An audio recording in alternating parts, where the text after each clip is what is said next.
Your first step is going to make your stencil. Remember you did your 4 sketches, so now you take the final that you want and then you are going to sketch it out. I'm using the back page of my sketchbook here. Your goal is to make sure that when you're doing your drawing, you're taking up as much space the sketchbook paper as possible. That means you want to draw as big as possible for your stencil. What I suggest you to do is to draw with a pencil first. Again, if you make any mistakes, you can always erase. Once again, you want to make your drawing as big as possible to take up all the space on that sketchbook paper, and you want to top to bottom, side to side, as big as possible.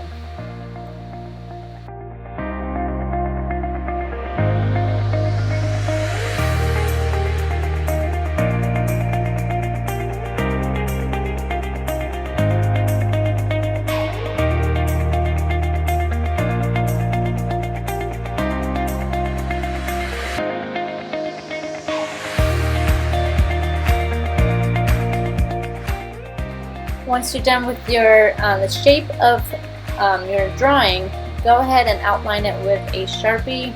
I like doing it just so my pencil lines don't erase or fade it in the process.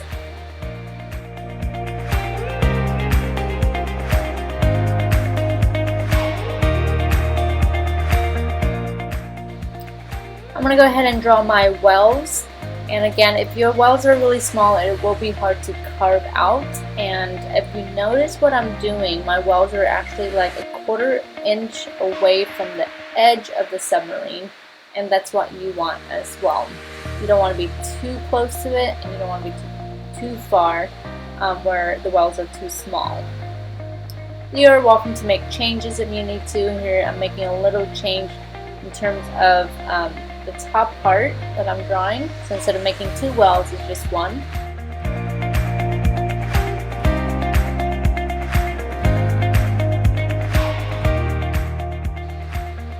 Alright, so your next step is to cut out your stencil.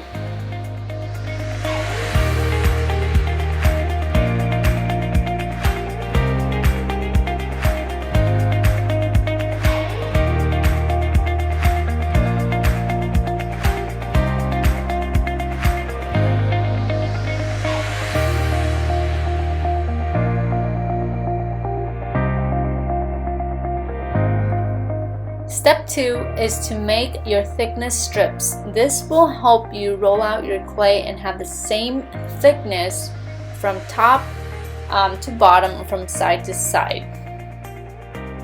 You can use different materials to help you make your thickness strips. Here I'm just using chopsticks. I'm going to have 4 chopsticks on one side and 4 on the other. If you notice, I'm actually using 2 of the thicker end and adding up with the thinner end, so it'll be even on both ends. I do suggest you to tape your chopsticks together so they don't move as you're rolling out your slab.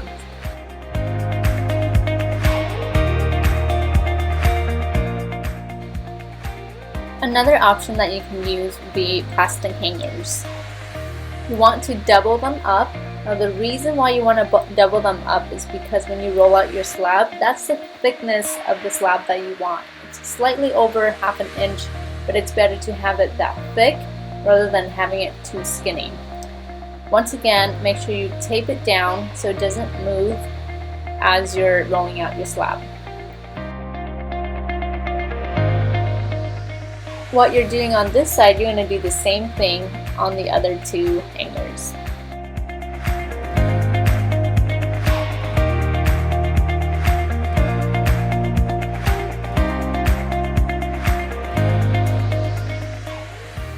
Step 3 is to roll out your slab. What I do suggest in this point is that instead of using something that's plastic on the table, it might be a good idea to have a towel. You want to cut your block of clay in half. You will have extra that you're going to use for your next project. Place that extra block of clay back in the bag, and anytime that you have extra clay left over, seal it really tight so it doesn't dry out.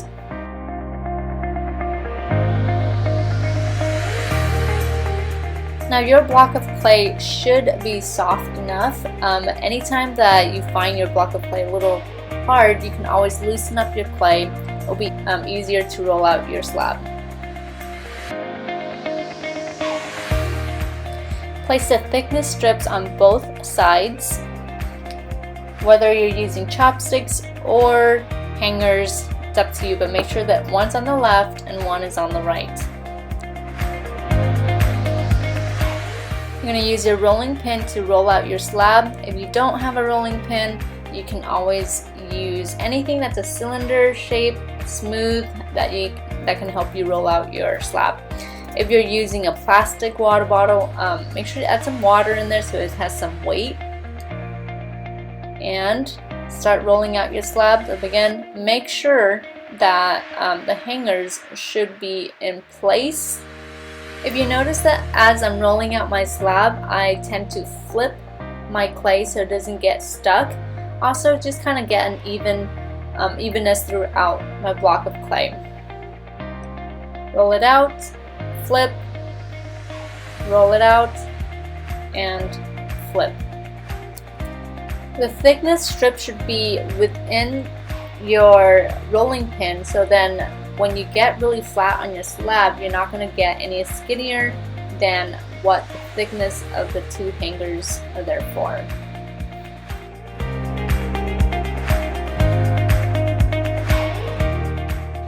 I'm just doing an example. If you don't have a rolling pin, you can always use a glass bottle like this here, PVC pipe, or your hydro flask water bottle.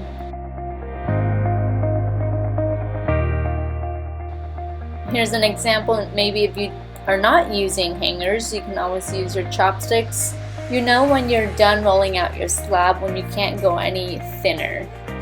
That's how thick it should be. Again, if you want to use a ruler to measure it, you're welcome to. It should be slightly half an inch. Once you're done with that, go ahead and place your stencil on the slab. Make sure that fits on there. I prefer finding a nice side, and I use that as a top. Again, kind of play around with your stencil to kind of figure out where and how it's going to fit onto your slab. Once you have it, place it down. You're going to use a pencil and trace it onto your slab. Trace, not trade.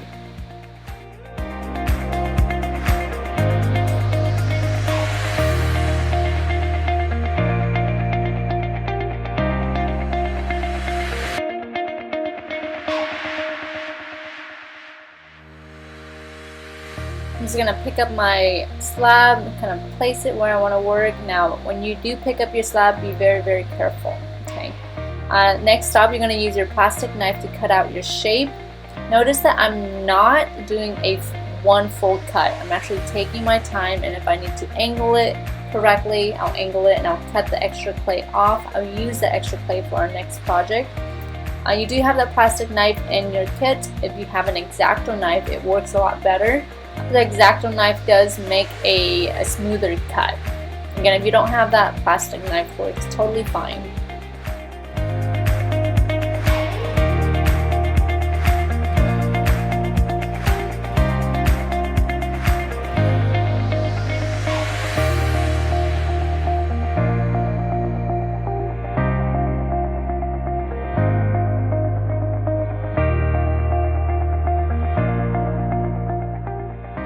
Once you're done with your cut, you have some extra clay. Put that extra clay back in the bag and seal the bag tightly. We'll use that clay for our next project.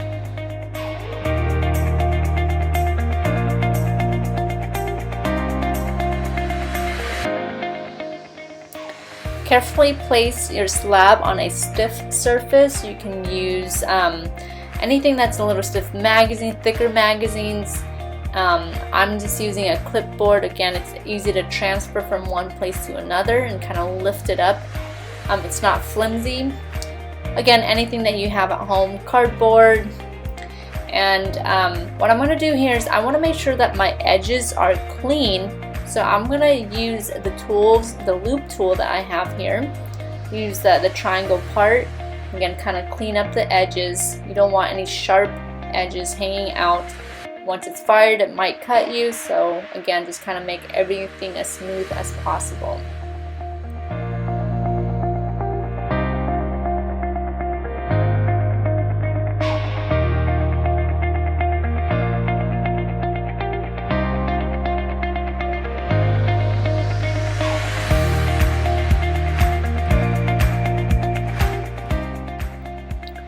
Okay, once I have that, again, extra clay, put it in the bag. You can use it later. When I feel like I'm done trimming off the edges, making everything clean, you want to use your sponge. Just kind of put it in the water. You want it to be damp, not super wet. Squeeze all the water out of the sponge and smooth out the edges and the top if you want to. The sponge is great for smoothing out any areas. Again, just a little bit water. You don't want too much. Too much water will result in cracking of the clay, so I would be very, very careful with that.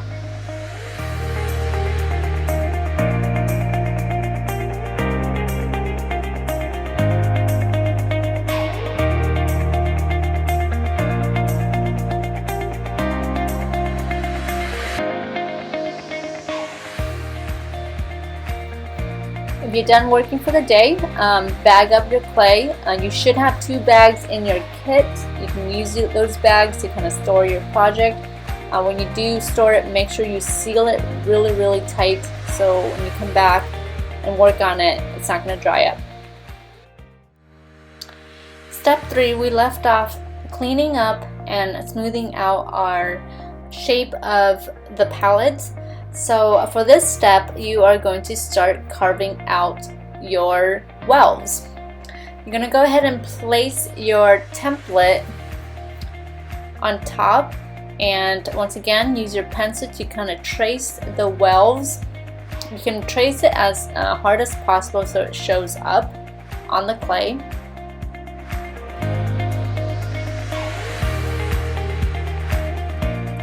And trace all your wells.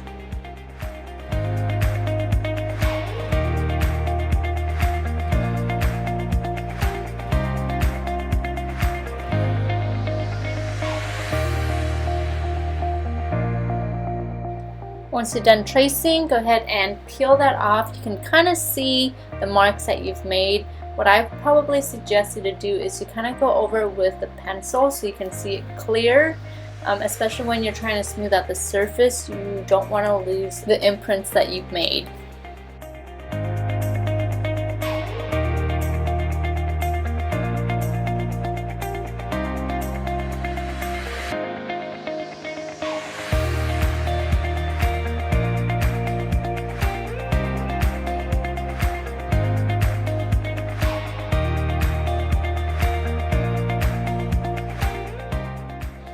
Alright, so I think now it's time to carve. You do have loop tools in your toolkit, and what I would probably do is use the corner of that triangle loop tool and kind of carve out area a little bit at a time. Think of it kind of like an onion. You're trying to peel one layer at a time.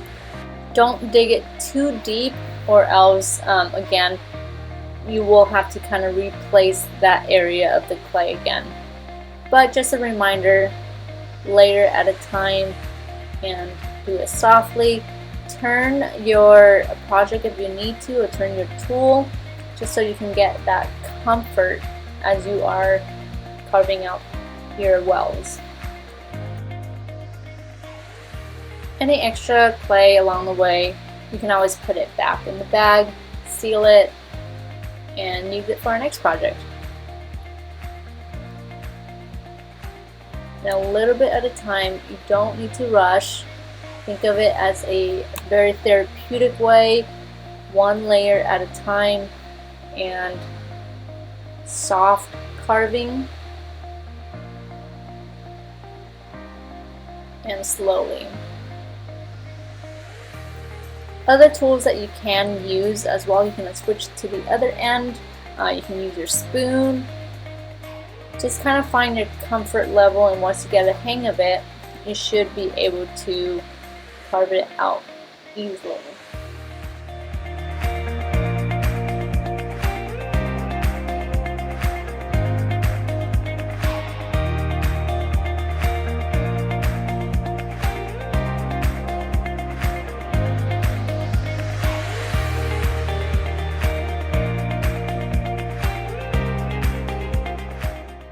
Play around with different tools that you have. I'm just using this wooden sculpting tool again to just kind of get that nice, clean, smooth edges inside the wells. And once again, any type of tools that you have, experiment with them. You might find comfort in maybe using a spoon. You might find comfort using just the wooden sculpting tools.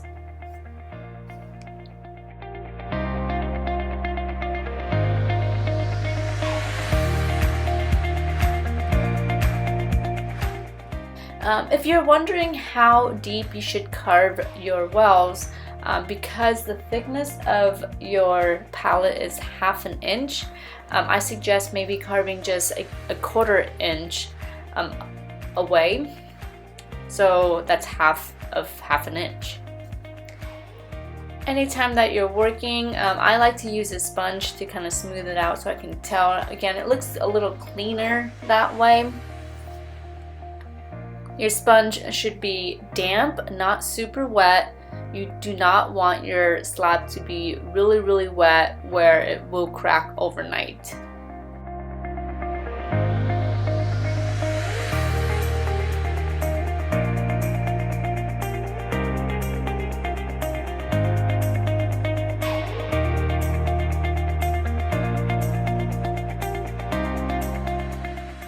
If not a sponge, I like to use my index finger to kind of smooth everything out. I have more control of that.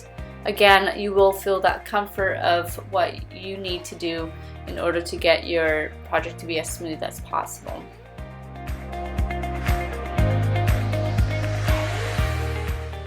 Once you're done with one well, you can go ahead and work on your other wells.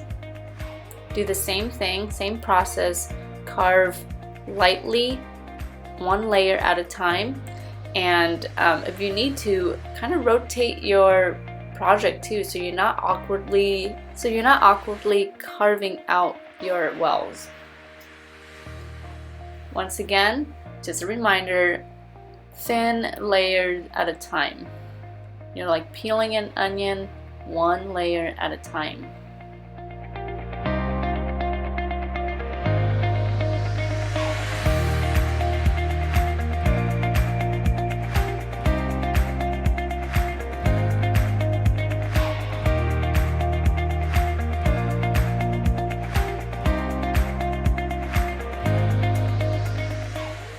When you get to a smaller area, I like to use the corner of that loop tool, the triangle tool, and trace around the shape first before I start carving in. That way I can stay within that well.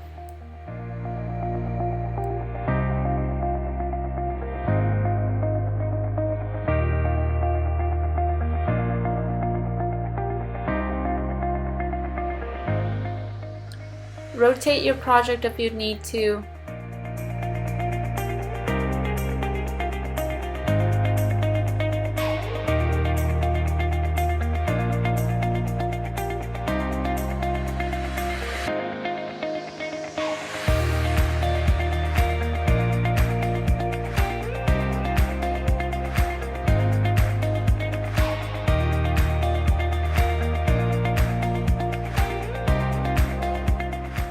If there are smaller areas that I need to touch up, I switch off my tool.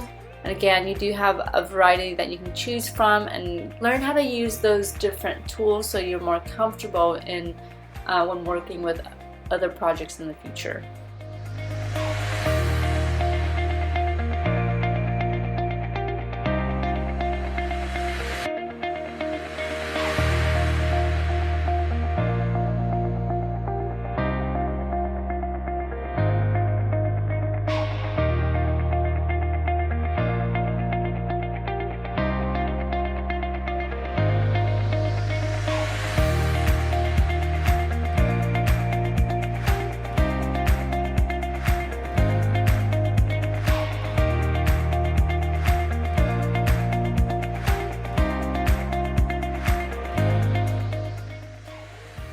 If you have a shape that's round, you can use the round part of the loop tool to help you scoop out the clay.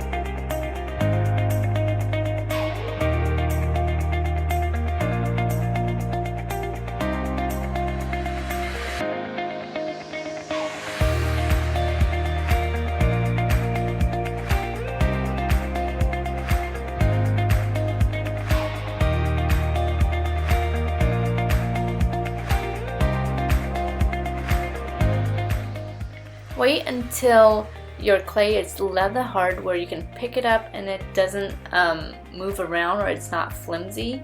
This way you can pick up your clay and trim off any rough areas around the edges.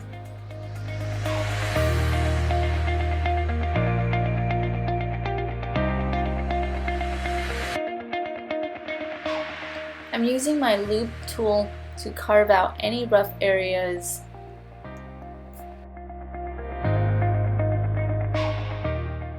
Just be careful when you're carving your clay or picking up your slab.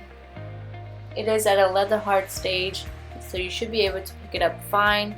Once again, you're working with clay, so you should always be careful.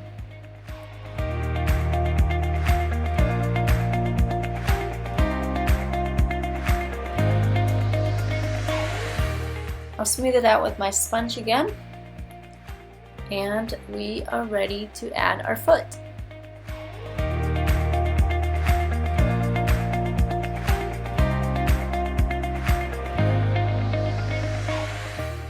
Flip your clay over and smooth it out with a sponge.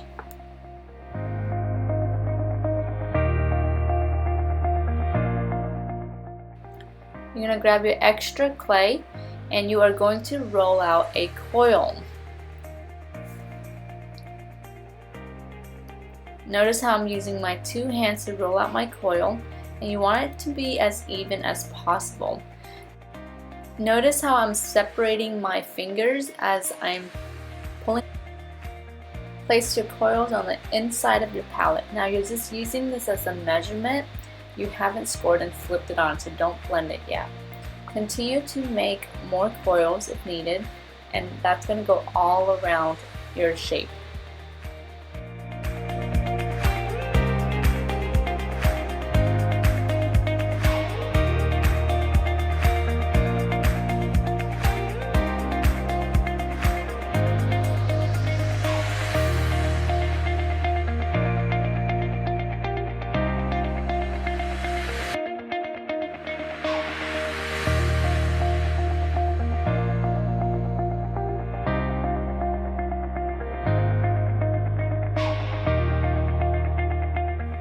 Once you're done rolling out your foot, let's go ahead and score, slip, and smooth the foot onto the back of the palette.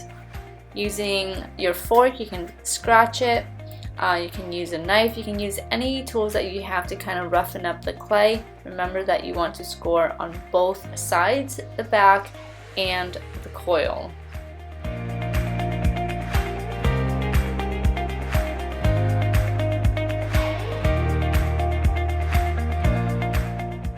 Then go ahead and score the coil.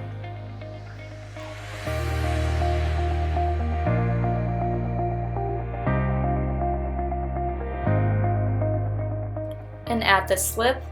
You want it on both sides, the back of the palette and the coils.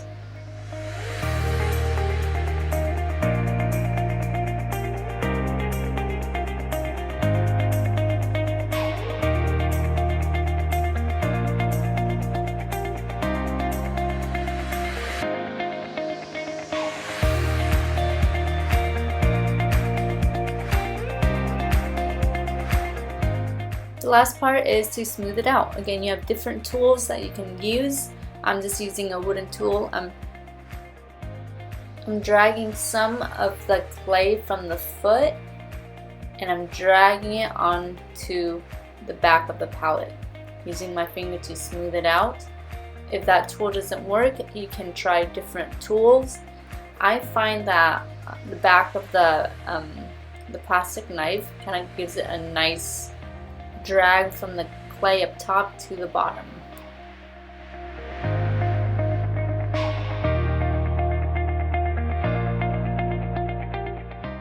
Here's a closer look. Using the end of the knife and dragging the clay down.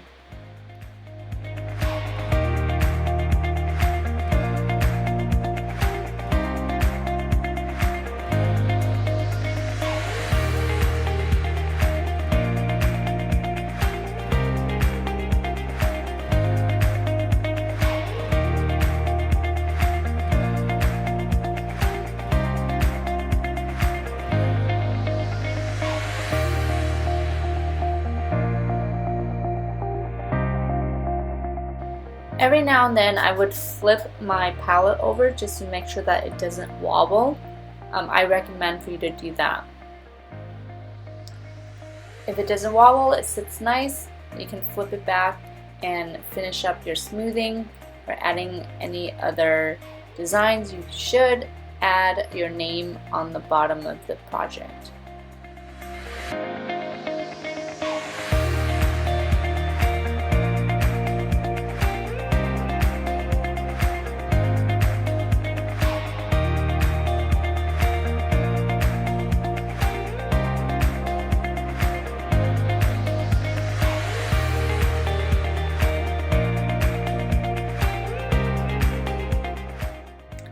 And there you have it. You are completely done. If you need to touch anything up, go ahead and do that. But that's it. Congratulations, you just finished your paint palette.